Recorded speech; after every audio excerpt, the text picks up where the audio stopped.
Bonjour à tous et bienvenue sur ma chaîne. Aujourd'hui, nous allons plonger dans le transport routier, marché, avantages et inconvénients. Si c'est votre première fois ici, n'oubliez pas de vous abonner et de cliquer sur la cloche pour ne rien manquer de nos prochaines vidéos. Et si vous êtes déjà abonné, merci de votre fidélité. Sans plus attendre, passons directement au sujet du jour.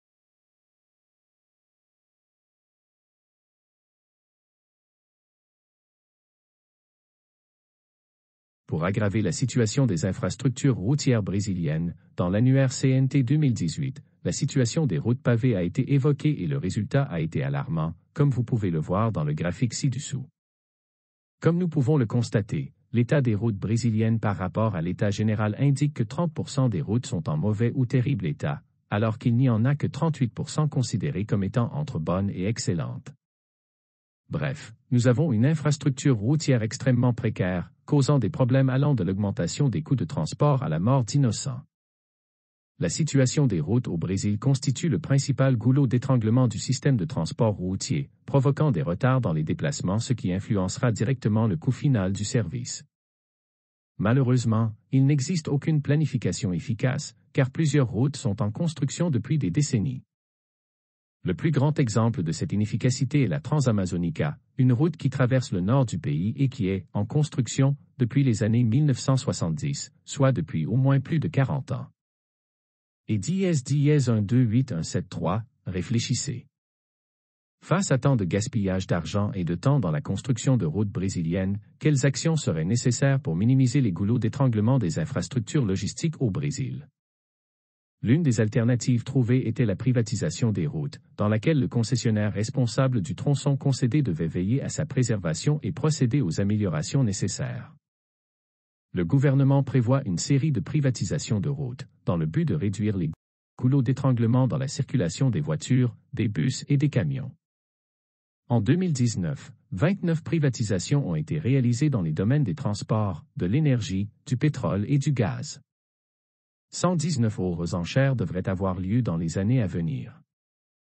Le gouvernement fédéral a publié un décret en 2019 qui révèle la qualification des entreprises des secteurs portuaires, aéroportuaires, routiers, ferroviaires et fluviales dans le cadre du Programme de partenariat d'investissement, PPI, et leur inclusion dans le Programme national de privatisation, PND. Dans le secteur routier, les autoroutes suivantes sont qualifiées au PPI. Autoroute fédérale BR 262-381 MGES, sur les tronçons de la BR 262 depuis la jonction avec la BR 381 MG à João Monlevade, MG, jusqu'à la frontière avec Espírito Santo, depuis cette frontière jusqu'à la jonction avec la BR 101 à Viana, ES, et sur le tronçon BR 381 MG de Belo Horizonte à Governador Valadares, MG. Autoroute fédérale BR 163-230 Mont PA, sur les tronçons de la BR 163 depuis la jonction avec la Mont 220 Mont à Sino, Mont, jusqu'à la frontière avec Pará, et de cette frontière jusqu'à la jonction avec la BR 230 PA à Itetuba, PA, et sur le tronçon de la BR 230 PA, depuis la jonction avec la BR 163 PA, jusqu'au début de la traversée de la rivière Tapajós à Itetuba, PA. Autoroute de l'État de Paraná, dont 2806,7 km d'autoroute fédérale et 1308 km d'autoroute nationale, tronçon d'autoroute BR 153-277-272-377-373-376-476, PR et PR 092-151-380-382-380-382-323-307-408-408-411-427-444-444 408-508-577-804-877-877 PR. 7213 km d'autoroute fédérale stratégique, répartie en 15 lots traversant 13 États.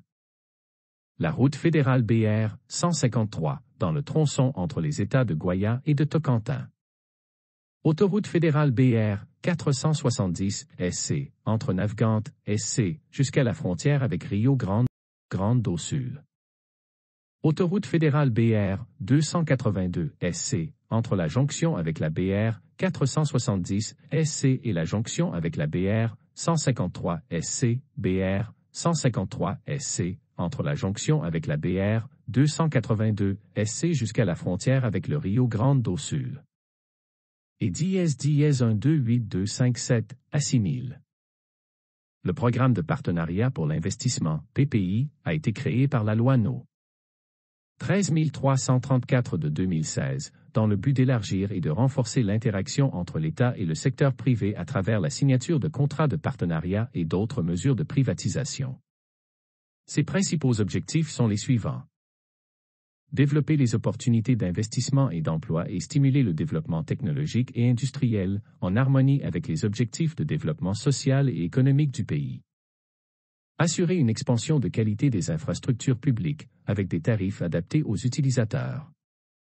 Promouvoir une concurrence large et équitable lors de la conclusion de partenariats et de la fourniture de services. Assurer la stabilité et la sécurité juridique des contrats, en garantissant une intervention minimale dans les affaires et les investissements. Renforcer le rôle régulateur de l'État et l'autonomie des entités de régulation étatique, PPI, 2020.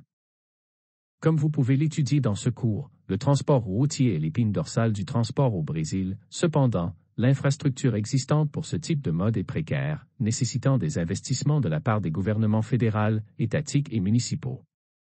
Malgré cette situation qui génère une augmentation des coûts d'exploitation, le transport routier est démocratique car il rend les services accessibles à toutes les classes sociales. Les connaissances décrites dans ce matériel vous serviront de base pour avoir une vision du transport routier appliqué au tourisme au Brésil. Grâce à eux, vous pourrez élaborer des stratégies efficaces qui apporteront des résultats positifs aux entreprises fournissant des services touristiques. Conclusion. Il est maintenant temps de mettre en pratique tout ce que vous avez vu et étudié dans ce cours.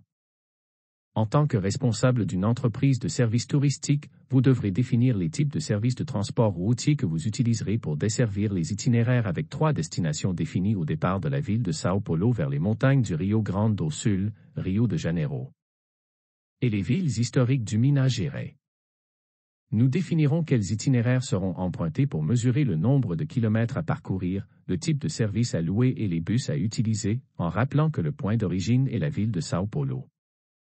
À l'aide de Google Maps, nous identifierons les itinéraires et les distances à parcourir. Itinéraire à Rio de Janeiro.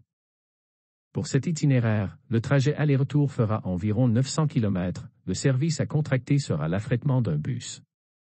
Pour cette distance, un bus exécutif, avec repose-pied, climatisé pour 42 personnes avec service à bord, eau et boissons non alcoolisées, peut être utilisé.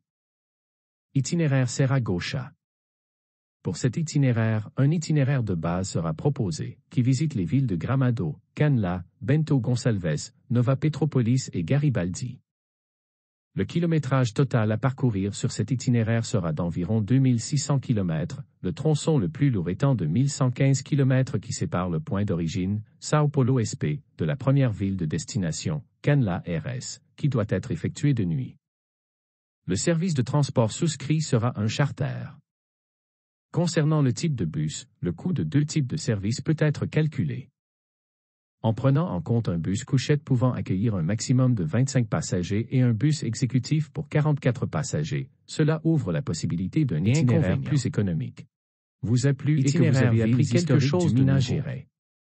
N'hésitez pas à laisser un commentaire itinéraire de base partager vos pensées et poser vos questions. J'adore lire Mariana, Tiradentes et Congona. Si ce n'est pas déjà fait, pensez à liker total à et à vous abonner sur cet itinéraire. Le prochain environ 1350 km. Merci d'avoir regardé. Le étant de 622 km qui sépare le point d'origine, São Paulo SP, de la première ville de destination, Ouro Preto MG, à parcourir. La nuit. Le service de transport souscrit sera un charter. Concernant le type de bus, vous pouvez travailler avec un bus exécutif pour 44 passagers. Les avantages de proposer ces itinéraires sont les suivants.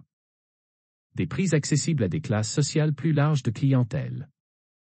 Il n'y a pas lieu de s'inquiéter de trouver des moyens de se rendre dans les villes de destination en utilisant le bus lui-même pour se rendre au circuit. Le nombre de prestataires impliqués dans le service est réduit et peut être réalisé par une seule entreprise de transport routier. Si le transport choisi était aérien, cette quantité serait certainement différente. Sert les clients qui ont peur de prendre l'avion. Et voilà, c'est tout pour aujourd'hui. J'espère que cette vidéo sur transport routier, marché, avantages et inconvénients vous a plu et que vous avez appris quelque chose de nouveau. N'hésitez pas à laisser un commentaire ci-dessous pour partager vos pensées et poser vos questions, j'adore lire vos retours. Si ce n'est pas déjà fait, pensez à liker la vidéo et à vous abonner pour ne pas rater les prochains contenus. Merci d'avoir regardé et à très bientôt pour une nouvelle vidéo.